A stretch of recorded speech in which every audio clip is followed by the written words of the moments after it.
Hi, I'm Keegan. Welcome to my channel In the Shop. Today in the shop we've got part 5 of our Honda CB175 project.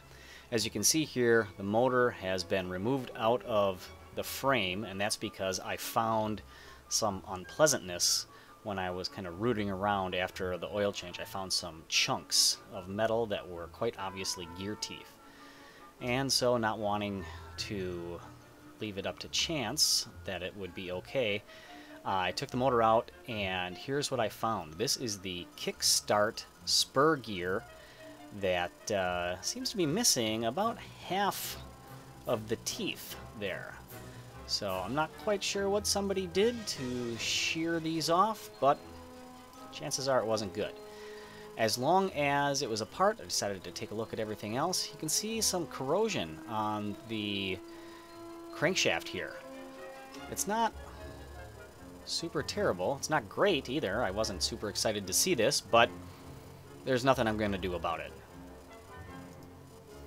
Obviously, 30 plus winters and summers caused condensation inside of the crankcase, and this is what you get. You get some corrosion when you mix some moisture and some steel, and you haven't moved the motor in quite a long time. So I'm gonna put the motor back together after fixing the kickstart gear and really just hope for the best. Everything else looked pretty good. This looked just like some corrosion on the, what would these be, the counterweights or the throws on the crankshaft here. So it is what it is. Everything else on the motor looks pretty good. I'm just gonna put it back together and hope it doesn't grenade. So I couldn't find an acceptable replacement for this gear, but it turns out it doesn't really matter because the gear uses the same individual teeth over and over and over.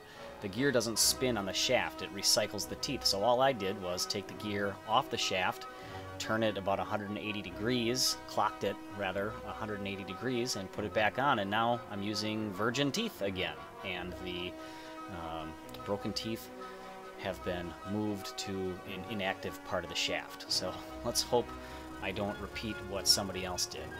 Now here I am preparing the case half for the reassembly process, and I'm using some Loctite 518 gasket material that is specifically designed for aluminum.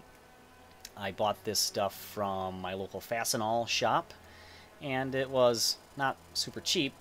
I think it was $16 or $18 for this tube, which seems like it might be a lifetime supply for me.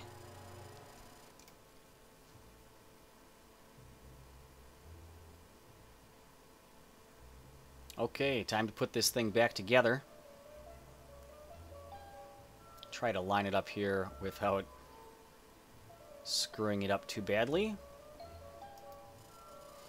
There are two different size fasteners, two different diameter fasteners, and varying lengths, so I made a little map showing me where they all go, and the different sizes have different torque specs they call for, different torque ratings. So here I'm putting a little anti-seize on the bolt since we're using steel fasteners inside of an aluminum case.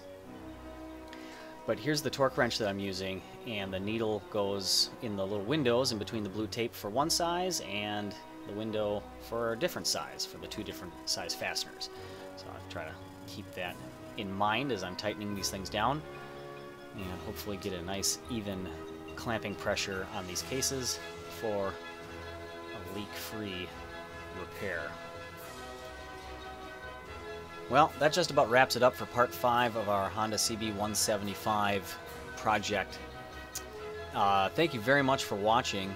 If you haven't already, subscribe to the channel and you'll get updated when I post more videos. Thank you again. Leave comments or ask questions if you wish, and I will post part 6 as soon as I am able to. I think that's going to entail putting some new fork seals in the front forks and getting those leaky things ready for the road.